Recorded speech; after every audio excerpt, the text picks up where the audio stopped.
Good evening and welcome to the City Council meeting for Monday, May 6, 2024. We will begin with a roll call and determination of quorum.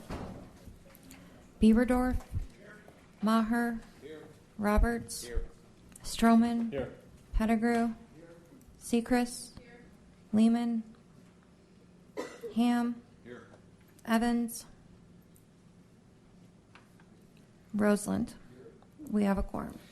Thank you. Before we get to our invocation, just wanted to publicly recognize the passing of former council member Jerry Wright.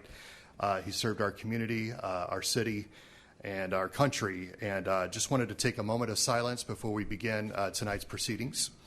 So if you'll please just take a moment with me.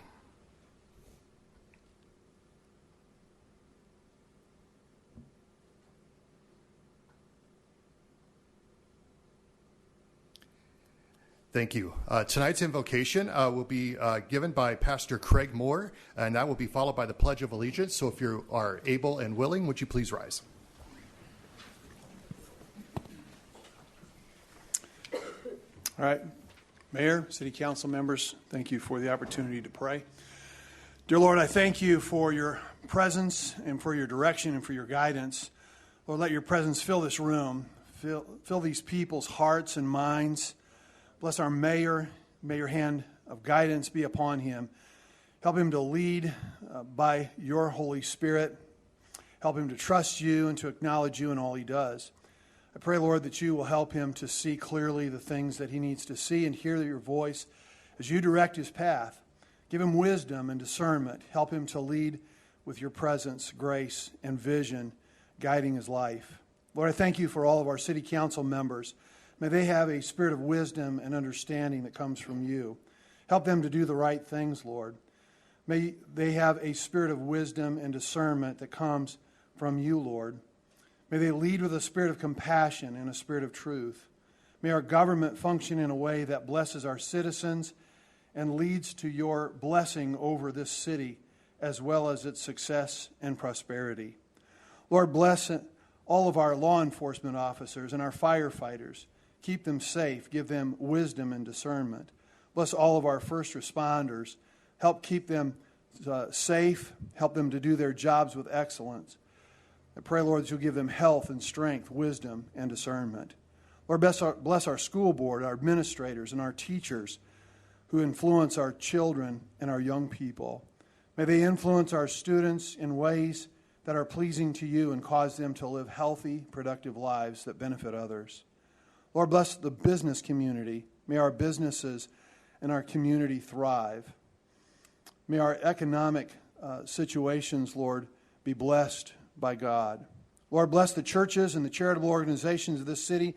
May they be a blessing to our people and meet the needs and make a big impact for good in this city with the message of the gospel and with hope and peace. God, bless this city. Bless it with love, joy, hope, peace, courage, and creativity. Help us to be a shining example of what a city dedicated to God really looks like. In Jesus' name we pray. Amen. Amen. I pledge allegiance to the flag of the United States of America and to the republic for which it stands, one nation, under God, indivisible, with liberty and justice for all.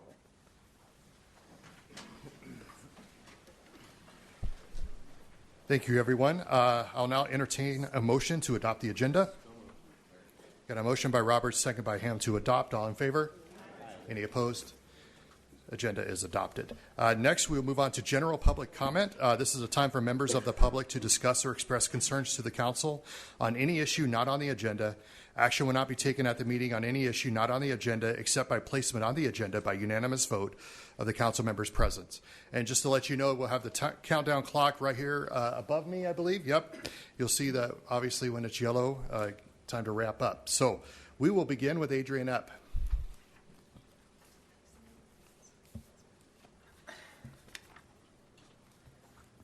Hello. I feel like I haven't been here in a while, but I think I only missed one.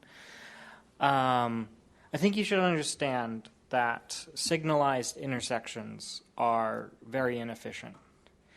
They tend to have a lot of lost time and can can back up traffic during inconvenient times of day. And then on top of that, they tend to be dangerous. People running red lights all the time, pushing through on yellows when they know they shouldn't. And so we see a lot of accidents happening in intersections, a lot of pedestrians being hit and all of that. And yeah, signalized intersections are just terrible. There are places where they are good to be used, but when we have pretty much all of our intersections in the city being signalized, it's inefficient and it wastes a lot of taxpayer money. You should be not even just encouraging. You just need to tell Public Works to build more roundabouts. Give them no option. Just tell them they need to build roundabouts. It would prevent unnecessary spending like the Sheridan Lake Road reconstruction project. Yes, I'm bringing that up again. Because it could have been avoided if they had just decided to, instead of widening that road, putting a roundabout at Catron and Sheridan Lake Road and Corral and Sheridan Lake Road. Because roundabouts increase throughput. The road was not at capacity. Those intersections were at capacity. When you were told that the road was at capacity, it was kind of a lie. It wasn't the truth. It was those intersections, because those intersections are terrible. They are inefficient and they're dangerous. Roundabouts decrease fatal accidents by 90%. These aren't statistics you can argue with. This is proven. Roundabouts are safer. So let's stop wasting city money and wasting city lives, and let's build more roundabouts. Thank you. Next up, we have Sunny Red Bear.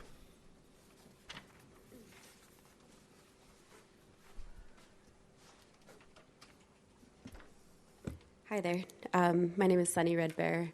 I'm a community member, and I'm here today to discuss the upcoming construction of the new women's prison here in Rapid City, and to address several outstanding concerns about the impact that it will have on our community. So I'm basically going to pose a bunch of questions just to plant some seeds for thought. Contractors in construction, just trying to figure out who are the contractors selected for this project, what was the criteria for their selection, how they are equipped to handle such a significant community project. Also, city funding and financial transparency. Is there any city funding being allocated to this project? If so, how much of the city's budget is being directed towards the construction of the prison? And were there other potential uses for these funds that were considered? Traffic impact and studies. Given the already challenging traffic conditions in the area planned for the prison, which is over by Menards, by the hub, and also a potential a neighborhood that's being constructed. So given those challenging traffic conditions in the area planned for the prison, have any traffic impact studies been conducted? And what are the plans to mitigate any additional congestion this new construction may cause? How and why was the decision made to build a prison so close to a thriving retail hub and a developing residential neighborhood? And the last is the addiction services and treatment centers. In Rapid City, we face a significant shortage of full-service addiction treatment centers, which are essential for effective rehabilitation and reducing recidivism. Building a new prison does not directly address the critical service gap. And how does the city plan to integrate or support addiction recovery service within or alongside this facility, which is recovery service is the way to address root causes of incarceration? And also, how does the state reckon with the multiple studies suggested that drug rehabilitation centers are more effective in reducing crime rates than carceral punishment? Those are just a few questions that I had. Have many more, but want to start planting these seeds for our community to start really thinking about how, this new prison is going to be impacting our community in numerous ways. I think that a lot of the funding that's going to be used for this prison, part of it is coming from ARPA funds. ARPA funds that were meant to be created and to support families that were coming, out of COVID, right? They were supposed to support that recovery. And I believe like $2 million of ARPA funds are going to be used for this prison. Also, the prison's going to be, it's going to cost $86 million to build. And I understand that those funds are being allocated and have been allocated by Senate Bill 50 right now. But at the same time, we really need to figure out how to utilize those funds better for our city. Thank you. Next up, Andrew Ironshell.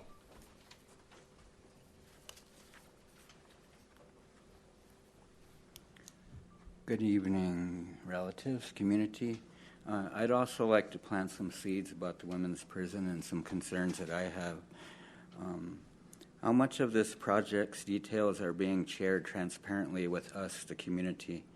What opportunities are there for people like me, people like us, to object to the prison, to voice our concerns and file formal complaints about the decisions being made on our behalf? I'd like to touch on ARPA funds as well. Considering the allocation of ARPA funds, why is there a focus on investing in a prison system rather than supporting substance abuse opportunities before we go to prison? And as a closing remark, as members of this community, it is crucial that we ensure that our resources are not here to build prisons, but here to build parks, schools, opportunities for our youth, for our community. We do not need any more prisons in this state or in this community. Thank you. Next up, Carla Schatzenbach.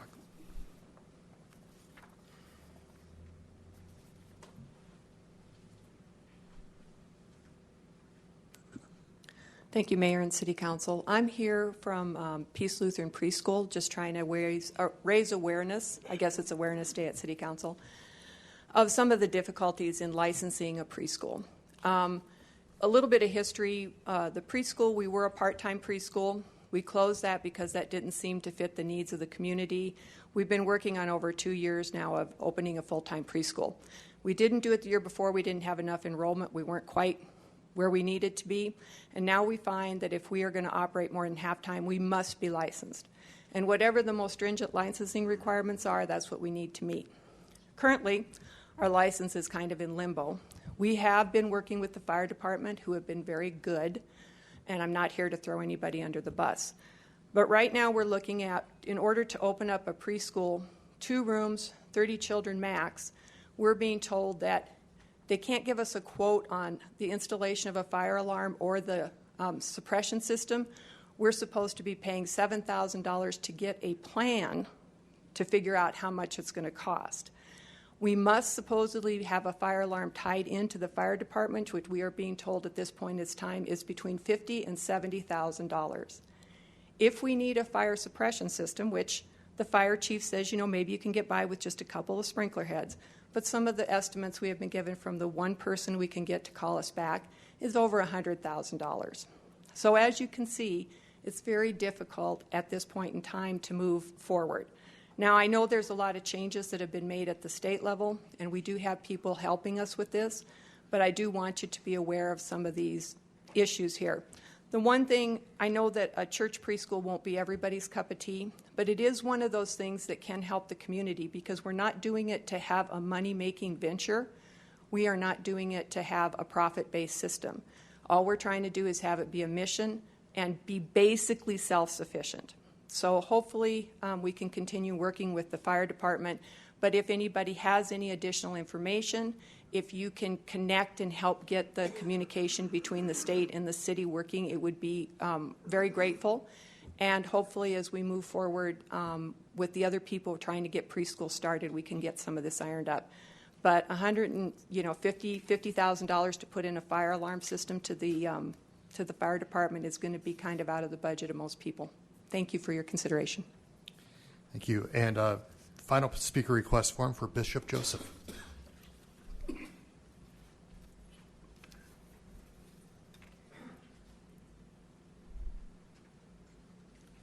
Good evening, everybody. And it's my privilege to talk with you guys. Honorable, we have mayor and all city council officers and positions people. So I'm here by the way, I'm Bishop Joseph, but my original name is Boaz Joseph. So I'm just sharing with you something, what's going on in our city. So a couple months, that in January, me and my team was praying for city and praying for the nations. And God revealed to us we can have prayer conference because everything God is doing something by prayer. So last year we have worship together at Dollard Center. It was a good event. So this year God revealed to us to having this prayer conference. So we booked a monument as well because as well we were praying and God revealed to us to pray for the city, and I have some people there getting a report because God spoke to me, and He said this year that God is going to bless city more and more. Because the couple of years back when I came here, my friend, they were asking me, don't go to that Rapid City or to South Dakota because less people are more cows. You need to come to California and God brought me here, and He gave me opportunity to one time pray in the House of Representative and Pierre, and I prayed over there. And Mr. Speaker, He gave me prayer, but God put me in my heart, something to be special. I prayed over there, and we have seen so much things when the COVID showed up, and it was like a more free state, and it was like a famous state for United States, not only United States, for the whole the nation. They said there is one state, they're a free state. So this year when we make this event and monument, and I believe that also I'm going to share with you Proverbs 11:11 said, through the blessing of the upright, a city is exalted. So that's why God spoke to us. But by the mouth of the wicked is destroyed. So when we were praying, and we were praying for all you guys, and I didn't know that one day I can come here and to share with you, but God made it before this event. It's unexpected. This morning, I found it, the link to how to reach out to you, to tell you, to invite you for this monument. And the beginning was local. We were thinking about the sudden people, they reached me out from nationwide. Now 50 states people, representative, they're coming from, they're buying their own ticket. They're staying here for 2-3 days and coming only for prayer. Thank you, Bishop. Your time's up, sir. Thank you. Thank you very much. I would like to invite everybody. You can join us May 10th. That event will be 10 to 7. Okay. Thank you. That will conclude our general public comment.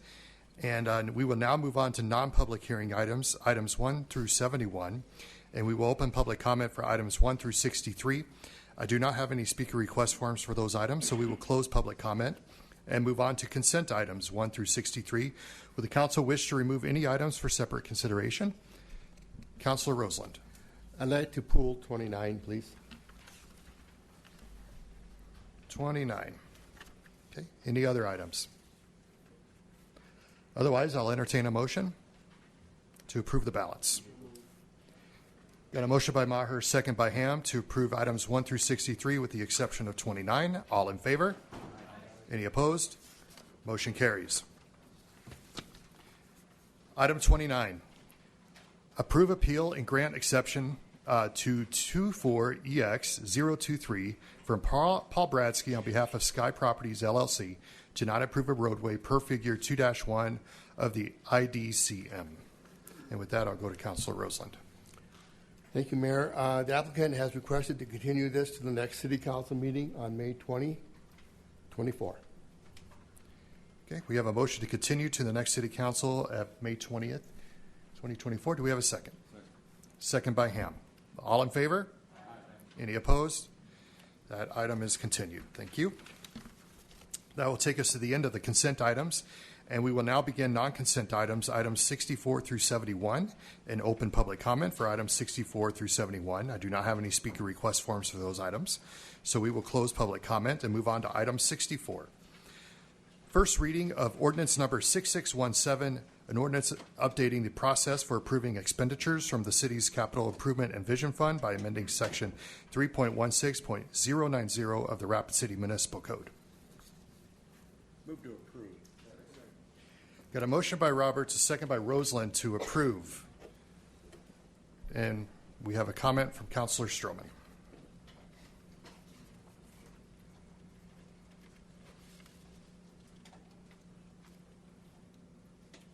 Okay.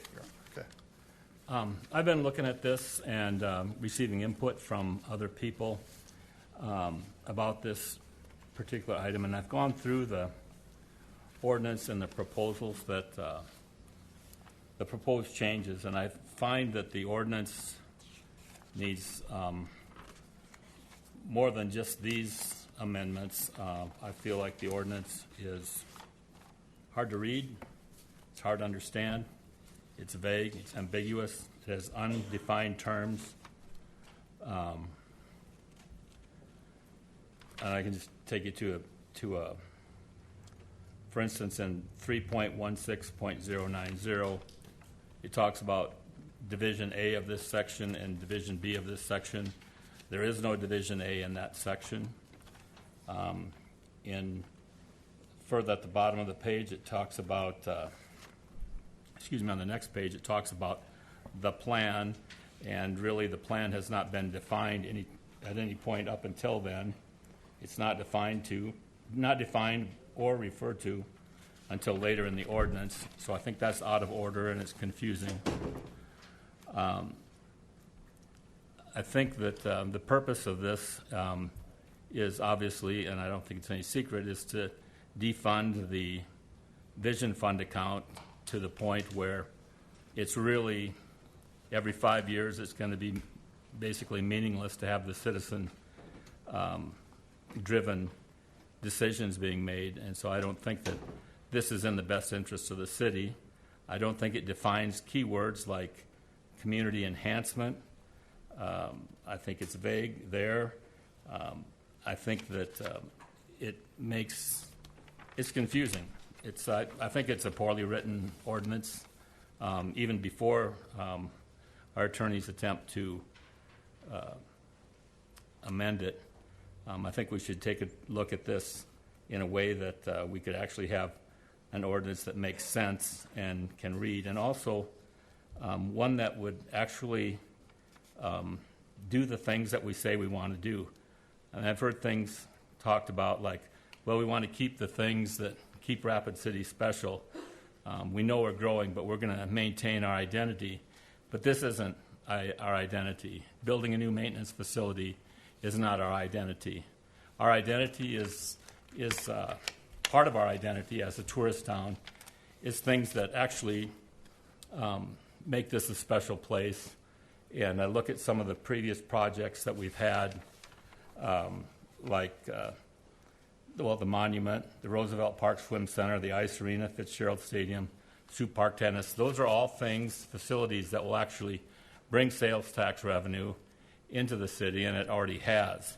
Whereas some of the other things that are talked about by defunding the Vision Fund and going into CIP, those aren't going to be anything but an expenditure. They're going to be more maintenance, more employees, more things that just going to grow government, and I'm getting kind of tired of the way that we're growing government here. The effect of the proposed amendment is to reduce the amount of money available for city-driven projects, and I think that's wrong. And I guess I'd challenge the mayor, rather than looking for an opportunity to raid some available funds for some other projects, is to look at ways to be more efficient and come back to us with ways that we can save money and do more things with less money rather than just continue to spend money. It seems like we've been on a spending spree ever since the ARPA money came in, and we don't have that money anymore. And I think that, and I'll give you an example of something we can do if we apply ourselves. Several months ago, I was listening to my law partner talk about his investments, and he was going to put some money into CDs and interest-bearing accounts, treasuries, very safe investments, but he would get a better rate of return than just in a savings account. And I put that together with the $240 million that we had in a cash account here that we go through every month. We say, okay, here's the cash on hand, and we have $240 million here. And it's just sitting here in a savings account or a checking account. So I saw Daniel Ainsley, the finance director. Real quick, at the does somebody YMCA. want to donate time to you? Your 5 minutes are up. Anybody wish to donate time to Councilor Stroman? I'll donate. We'll go with Jesse Ham. Thank Go you. ahead. So I talked to the finance director. I said, do we really need to keep $240 million in the bank? Or can we run our operations with less than that and invest that money? Are there some restrictions on that? And he says, no, we can do that. And so we took about $130 million, and he went to the banks, and he renegotiated. He put money in CDs and treasuries and safe investments. And then he came back to us, the council, and told us, we're looking at $9 million in interest income next year that we didn't know we were going to have. And we didn't have to do anything other than Daniel going over to the banks and renegotiating these things. Those are the kind of things I'd like to see happen rather than do something that's actually going to stifle the city enhancement projects. And I think for those reasons, I can't support this particular amendment. If there's another amendment that will make some sense, I'd certainly look at it. Thank you. I yield. Thank you, Jesse. Next up, we'll go to Councilor Pettigrew. Thank you, Mr. Mayor. I'd like to make a substitute motion to move this item to May 20th, and if I get a second, if I could retain the floor, please. Second. Okay, we got a substitute motion to continue to the May 20th council meeting with a second by Stroman. And you still have the floor, sir. Thank you, Mr. Mayor.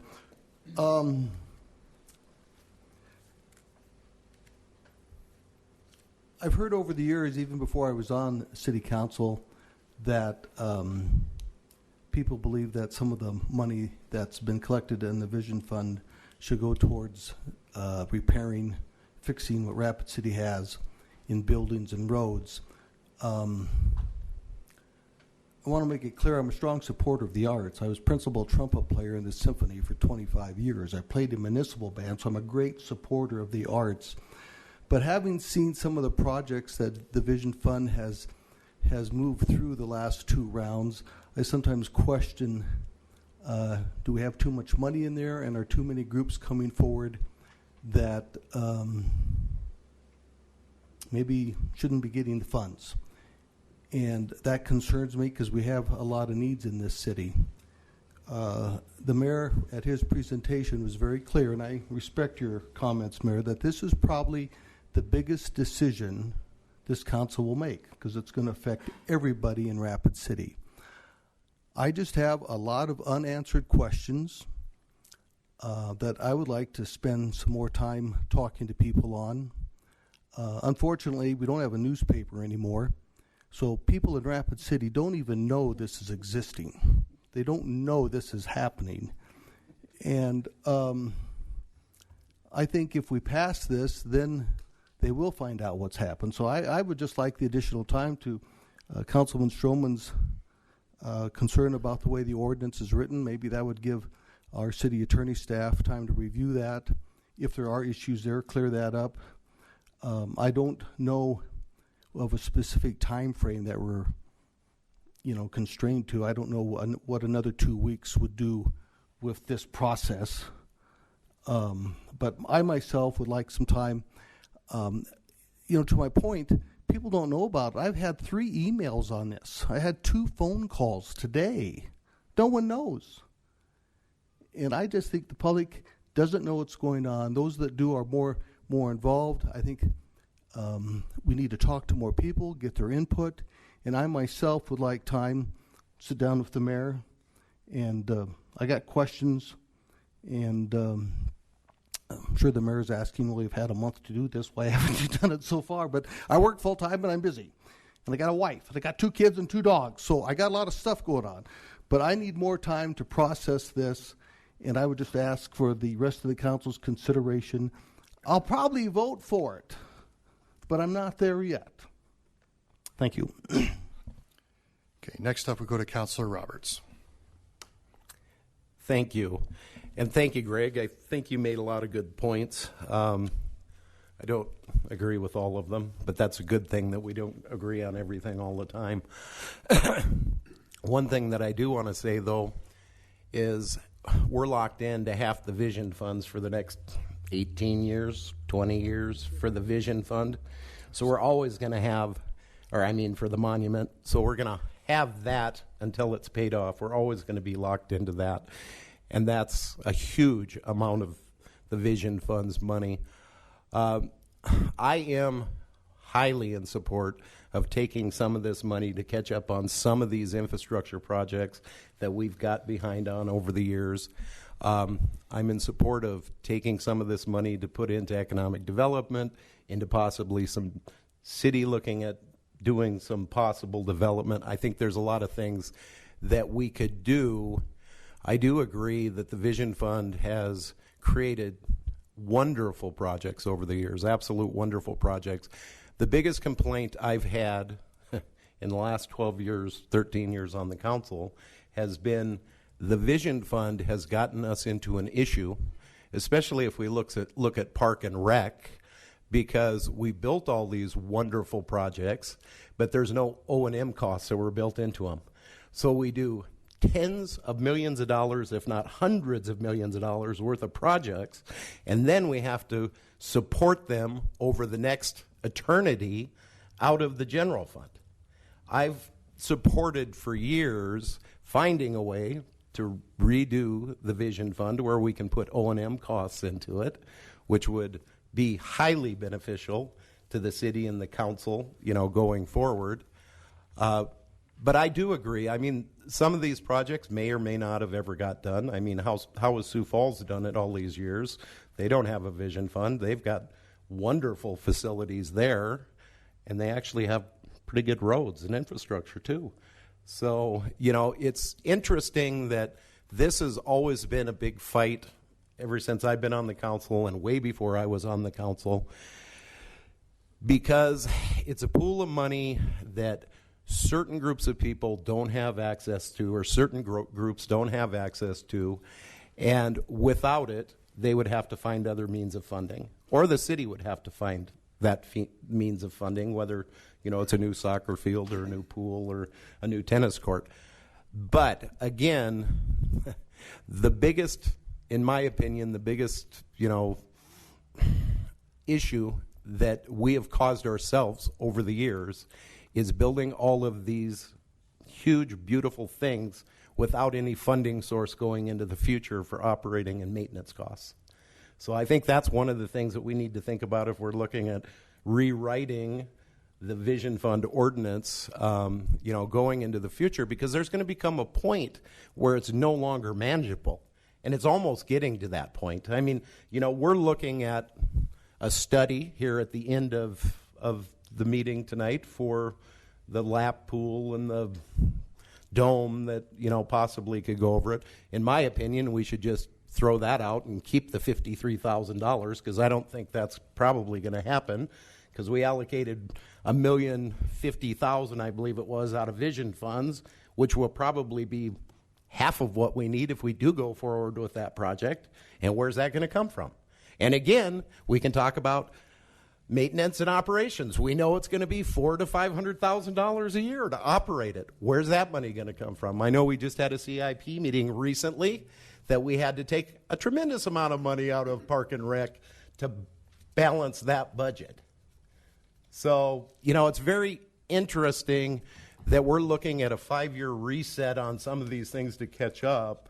And I don't think we're killing the Vision Fund. I think we're just trying to manage the citizens' money properly and get a handle, maybe a little bit of a handle, on some of the things that we've caused ourselves over time. Anyway, thank you. Thank you. Next, go to Councilor Maher. Thank you, Mayor. I would just like to say that before I was on the council, I was the chairman of the Vision Fund, and we had a citizens committee that started out 3 years, it'll be 2.5, 3 years ago shortly.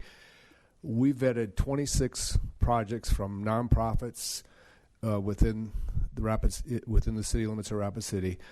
We recommended at the end of a 6-month period, we recommended, I believe, 12 projects to move forward.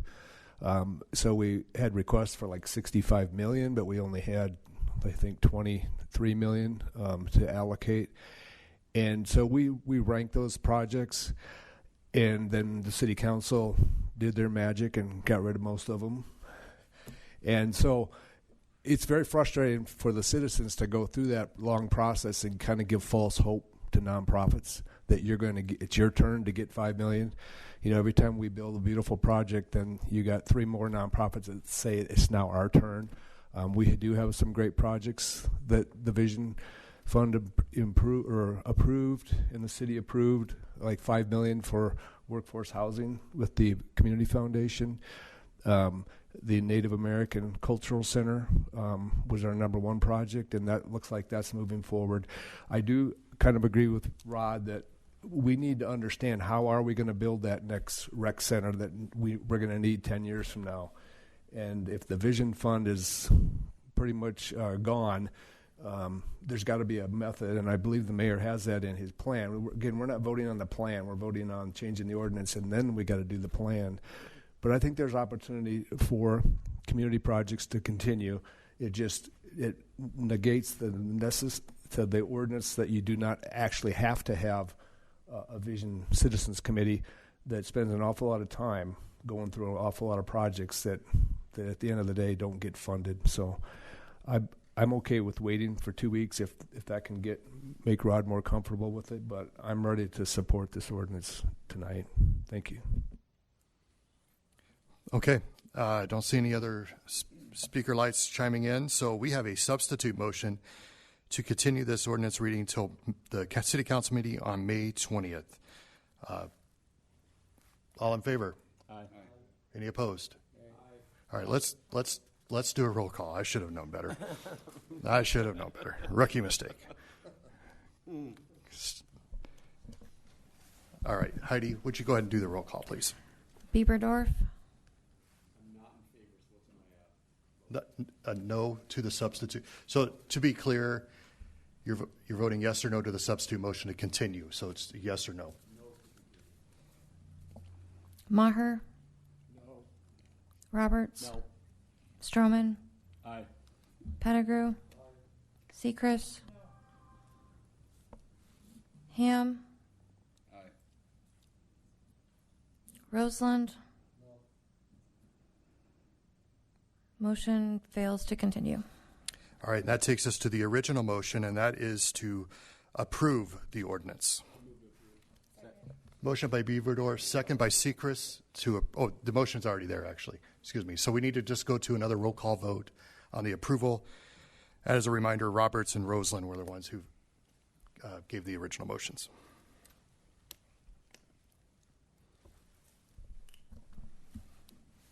Bieberdorf. Maher. Aye. Roberts. Aye. Stroman. No. Pettigrew. No. Sechrist. Ham. No. Roseland. Motion passes 5-3. Okay. And just as a reminder, that is the first reading. We'll have a second reading as well. Item 65, first reading of ordinance number 6618, an ordinance regarding supplemental appropriation 3 for 2024. Motion to approve. Second. Motion by Roberts, second by Roseland to approve. All in favor? Aye. Any opposed? Motion carries. Item 66, first reading of ordinance number 6614, an ordinance amending section 17.06 of chapter 17 of the Rapid City Municipal Code, a request by FMG Engineering for Western Dakota Technical College for a rezoning request from public district to medium density residential district for property generally described as being located north of East Highway 44 between Mickelson Drive and Valley Drive. Move to approve. Second. Motion by Roberts, second by Sechrist to approve. All in favor? Motion carries. Item 67, first reading of ordinance number 6615, an ordinance amending section 17.06 of chapter 17 of the Rapid City Municipal Code, a request by FMG Engineering, Inc. for Western Dakota Technical College for rezoning request from Low Density Residential District 1 to Public District for property generally described as being located north of East Highway 44 between Mickelson Drive and Valley Drive. Second. Motion by Ham, second by Roberts to approve. All in favor? Aye. Any opposed? Motion carries.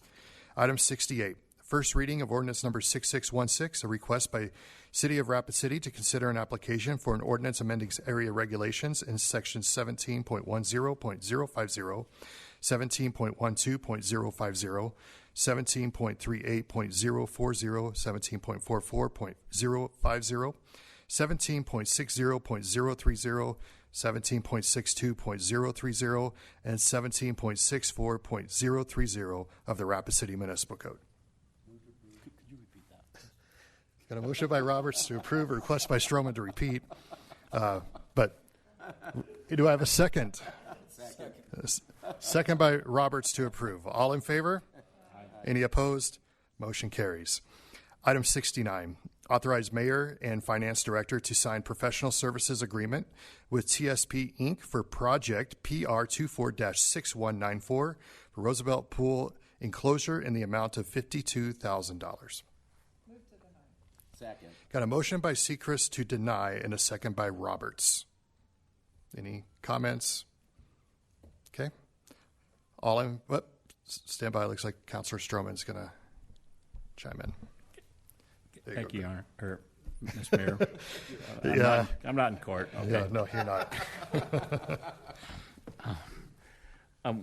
We talked about this at Legal and Finance, and my understanding of this request is just to make a feasibility study for some sort of covering for the Roosevelt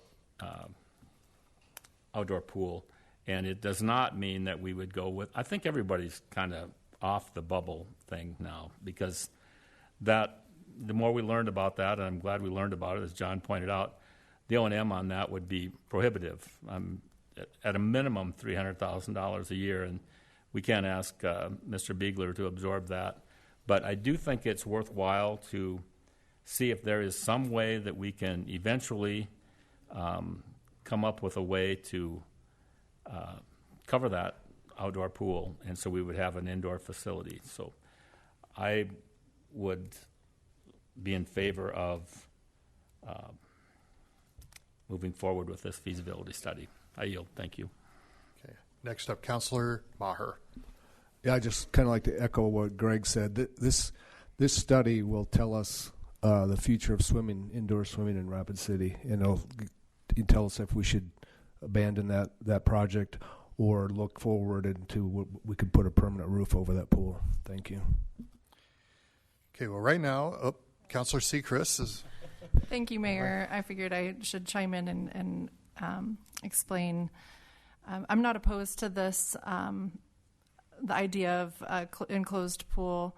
I think that we have an opportunity right now to kind of reassess as we look ahead with the project plan, with the Vision Fund changes, that we can see if this truly meets the needs of the citizens of Rapid City. If this is a project that makes sense to fund, I'm absolutely in support of that if that's what we choose to do as a community. This project was anticipated to be much less than what it turned out to get bid at. So we're looking at double the cost potentially of what it was awarded at with the $1 million. And the latest update on the annual O&M expense is $455,000 a year. And that's roughly 20% of the parks budget right now. So until we have a parks funding source and we have a way to continue to pay for a project such as this, I just don't think it's responsible to use funds even for a $50,000 feasibility study at this point. I yield. Thank you. Thank you. Next, Councilor Roberts. Thank you. There you go. Thank you. And I'm just going to kind of go with what Lindsay said here. You know, yeah, this study's probably going to come back and tell us, you know, we could we could build an enclosure over the pool. It's going to cost you $6 or $7 million. We're going to put it on the shelf. We're going to never really take a look at it. It's going to be one of the other 100 studies I've seen in the last 12 years where we did them and we never used them for anything other than to prove that we can't afford it. So, in my opinion, $52,000 could probably go a long way in Jeff's budget, but I imagine this was going to be vision funds anyway out of this. So, if the vision fund, that portion gets turned back, I'm sure there's another project that we could find that would be just as good or better that would enhance more of the community than just this. So anyway, I just think personally, I think it's a waste of time and a waste of money, but whatever the council decides to do, we'll do. Thank you. And Councilor Pettigrew. Thank you, Mr. Mayor. When that facility was built, it was designed to have an outdoor pool. I don't know why, but I thought that was a good idea. I ride my bike past there all summer long. There's always people sitting out there at tournaments. I guess needs have changed. But I thought part of swimming was swimming outside in the summer. I don't swim, but that's my assessment. But I agree with John and Lindsay on this. To Councilman Stroman's comments earlier, we spend. When are we going to stop spending and start saving? And this is a prime example. We're going to spend $52,000 and nothing's going to happen. And I just think, as a businessman, I ask myself every day when I make decisions, is this a good investment? I make mistakes, yeah, but I really think them through, and I believe this is a poor investment of taxpayer dollar to spend $52,000 on this study. Thank you. Okay, as a reminder to the council, the motion on the floor is to deny item 69. Let's go to a roll call vote, please. Roseland.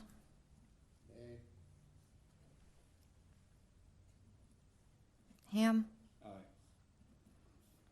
Sechrist. Pettigrew. Stroman. No. Roberts. Aye. Maher. No. Bieberdorf. A tie vote, 4-4. 4-4. Well, in that case, I would like to ask a question to Parks Director Beegler, if I could. Director Beegler, I'd love to get your impressions of this $52,000. Is it going to be something that's going to sit on the shelf to tell us what we already know? Is there other information that we will be able to glean from this? I'm making this strictly about the study, nothing else right now. Love to give you an opportunity to share. Sure. Thank you for the question. This study would give us more information, like everyone has alluded to make a decision, whether it's a decision in the short term or a decision in the long term. But I think what has kind of come out of the initial request for proposals is that there are several options to covering an outdoor pool, and the inflatable dome or bubble is only one of those. And each different option would have their own operating costs, their own maybe return on investments that if one is an all-year covering, the city could perhaps make more money in programming more of the pool time. Of course, being up year-round, it'll have more expenses as well. So I think this is just a tool to gather more information to make a more informed decision going forward.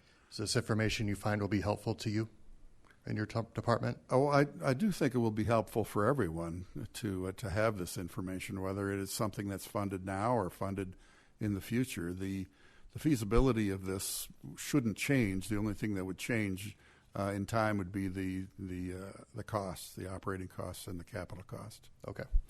Thank you very much. Well, with that, the chair votes no on the denial. So now we still need a motion to approve. Motion to approve. Got a motion by Stroman to approve and a second by Roseland. And with that, let's go back to Heidi for a roll call vote, please.